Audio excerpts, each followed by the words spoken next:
को स्वामी जी ने राम जी से कहलवाया है। मन को निर्मल तो बनाओ। समस्या यह नहीं है कि आत्म साक्षात्कार नहीं हो रहा है, समस्या यह नहीं है ईश्वर साक्षात्कार ब्रह्मकार और ईश्वर दर्शन नहीं हो रहा है।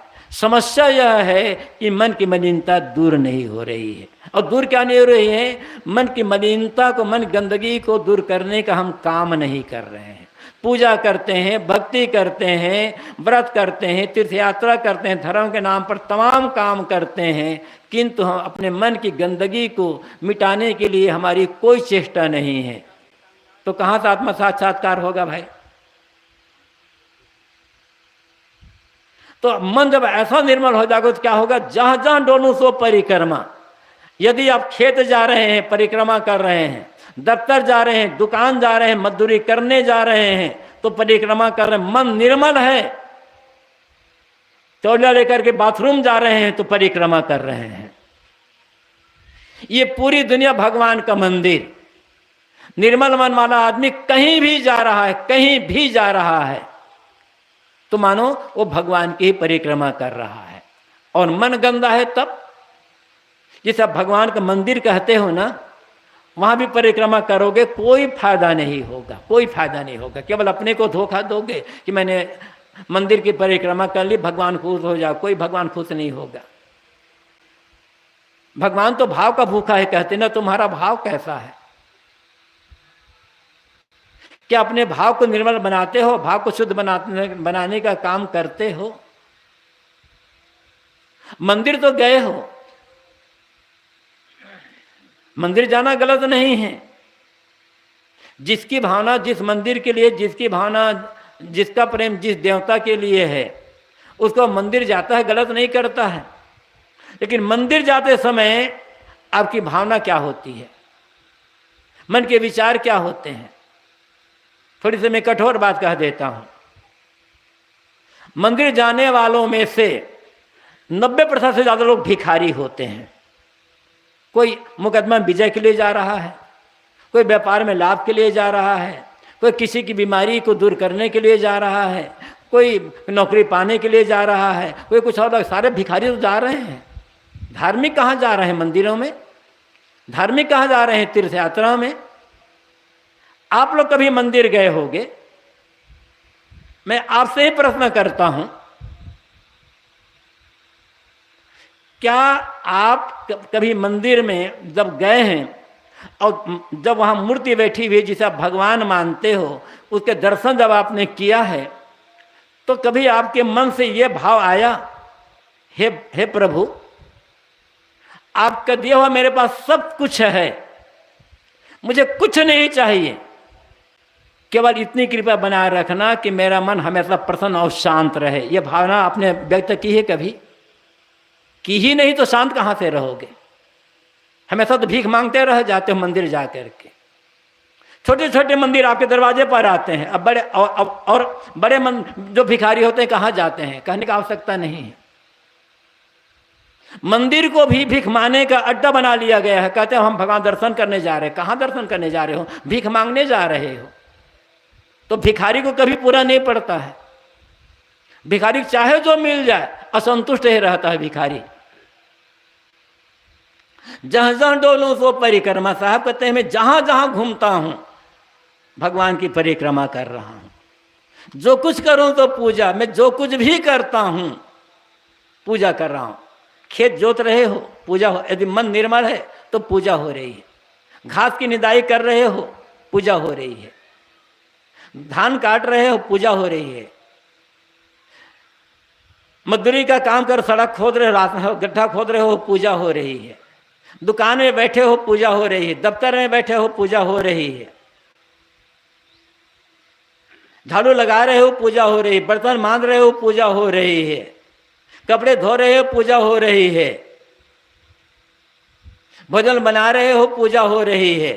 हर काम पूजा। नाली साफ कर रहे हो, सीवर साफ कर रहे हो, पूजा हो रही है। कर्म ही पूजा है। कब? जब हमारा मन शुद्ध हो तब। और मन शुद्ध नहीं है तब? जिसे आप पूजा कहते हो वो पूजा भी पूजा नहीं है, केवल अपने को धोखा दे रहे हो, लोगों को धोखा दे रहे हो। धार्मिक, हम धार्मिक दिखना चाहते हैं, धार्मिक होना नहीं चाहते। याद रखना, धार्मिक बनना, धार्मिक दिखना और धार्मिक होना, ये तीनों में बड़ा अंतर होता है। चंदन लगा लिए, चोटी लगा लिए, कुछ एक सफेद कपड़ा पहन लिए, रामनामी चादर ओढ़ लिए, धार्मिक दिखने लग गए। मंदिर में गए, पूजा पाठ करने लग गए, धार्मिक बन गए। क्या सचमुच में धार्मिक हुए भी हैं? जीवन बदलता है होने से, बनने से नहीं बदलता। बनना बाहर का होता है, होना भीतर से होता है। लीला होती है, कोई राम बनता है, कोई लक्ष्मण बनता है, तो राम लक्ष्मण बनता है ना, या राम लक्ष्मण होते हैं? क्या होता है लीला में? राम बना है, लक्ष्मण बना है, सीता बना है, रावण बना है। क्या सचमुच में राम हुआ है? हुआ कहाँ है? बनना होता है बाहर से, कोई स्वांग बना लिए, बन गए। होना भीतर से होगा।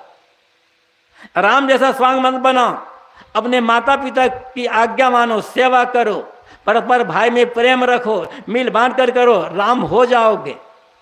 होने से जीवन में परिवर्तन आएगा, बनने से परिवर्तन नहीं आएगा। तो हम मंदिर जाकर के धार्मिक बनते हैं, धार्मिक होते नहीं हैं।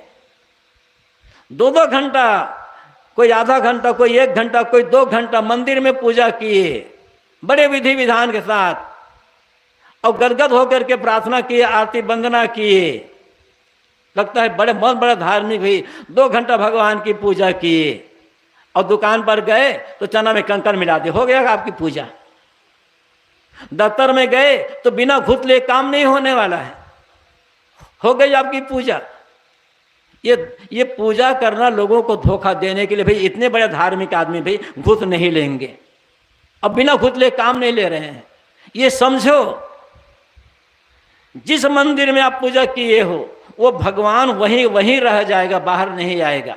ये समझो कि वो जो भगवान है, एक ग्राहक बन करके मेरे दफ्तर में आया काम करवाने के लिए, इसकी ईमानदारी पूरा बिना घूस लिए मैं काम कर दूं, वो आपकी मंदिर पूजा आपके दफ्तर में आ जाएगी, आपका दफ्तर आपका मंदिर बन जाएगा, वो ग्राहक भगवान बन जाएगा, तब आप धार्मिक कहलाओगे।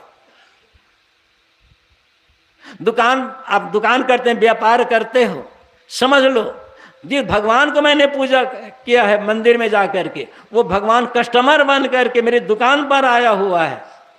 मीठी वाणी में प्रेम से बात करो, सही सौदा दो, सही दाम लो। मुनाफा तो लेना पड़ेगा, इसके बिना तो काम चलेगा नहीं, लेकिन सही मुनाफा लो, सही वस्तु दो। 2 नंबर का धंधा मत करो, मिलावटबाजी ना करो।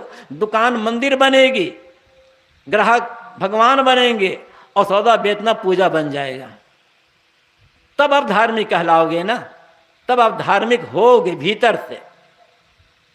लेकिन प्रश्न यह है, यदि हमने दुकान को हम मंदिर बना लें, ग्राहकों को भगवान देवी देवता बना लें, दफ्तर को, कारखाना को, ऑफिस को मंदिर बना लें, जो ग्राहक काम कराने वाले हैं उन्हें भगवान बना लें, तब भूत कहाँ लेंगे? मिलावटी सामान 2 नंबर का धंधा कहाँ करेंगे? फिर धर्म के नाम पर इतना 2 नंबर का धंधा चल रहा है कि हद। और दुर्भाग्य यह है, धर्म के नाम पर 2 नंबर धंधा करने वालों में से 50-60% लोग धार्मिक कहलाते हैं अपने आप को। कैसा धर्म है भाई आपका? कैसा भगवान की पूजा है आपकी?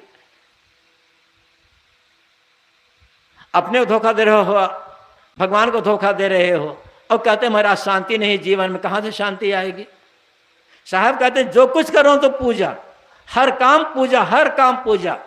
कौन काम करते हो ये बड़ी बात नहीं है, बड़ी बात है काम करते समय आपकी भावना कैसी है और आप काम किस प्रकार से कर रहे हैं। समर्पित होकर, डेडिकेट होकर के कर रहे हो एकदम। कोई काम हो, कोई भी काम हो, मैंने कहा तो झाड़ू लगाना, बर्तन मारना, भोजन बनाना, खेत जोतना करना, कुछ भी काम हो, आपके काम में आपका डिवोशन है या नहीं है, आपके भक्ति भावना है या नहीं है। न डेडिकेशन है, नहीं डिवोशन है। क्यों धोखा दे रहे हो अपने आप को? तो हर काम पूजा है, हर काम पूजा। इसलिए साहब कहते हैं प्रेम पाठ तोड़ना पहर के बिना, ऐसा करना होगा तब काम बनेगा। तो क्या काम करते हो यह महत्वपूर्ण नहीं है, महत्वपूर्ण है काम कैसे करते हो हर काम को। इस पर एक उदाहरण कहा जाता है, हो सकता है घटना ऐसी घटी हो या न घटी हो, या बना लिया गया हो, या घटना ऐसी घटी हो। अब्राहम लिंकन आप जानते होंगे, अमेरिका का भाग्य विधाता, 17 बार चुनाव हारे थे और अंत में अमेरिका के राष्ट्रपति बने थे और बहुत बड़ा काम किया था, दास प्रथा का खात्मा।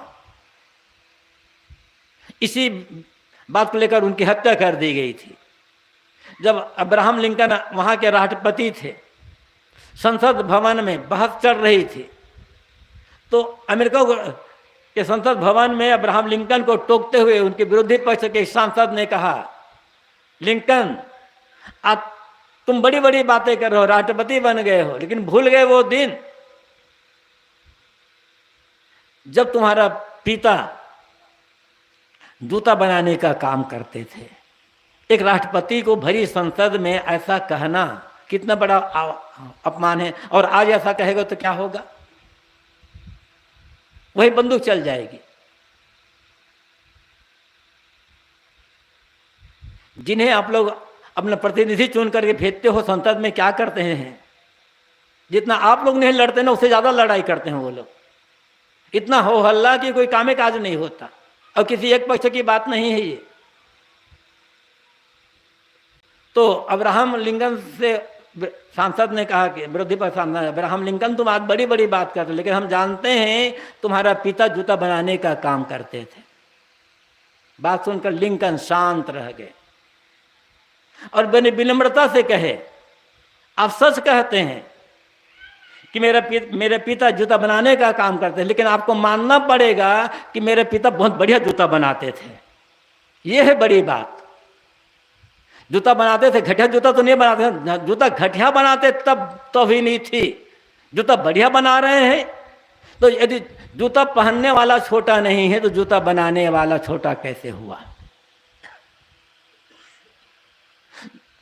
सिवर लाइन को गंदा करने वाले लोग छोटे नहीं हैं तो सिवर लाइन सफाई करने वाला छोटा कैसे हो गया। चाम का जूता पहनने वाला बड़ा आदमी छोटा नहीं है तो चाम जूता बनाने वाला आदमी छोटा कैसे होगा भाई। इसलिए कोई काम नहीं।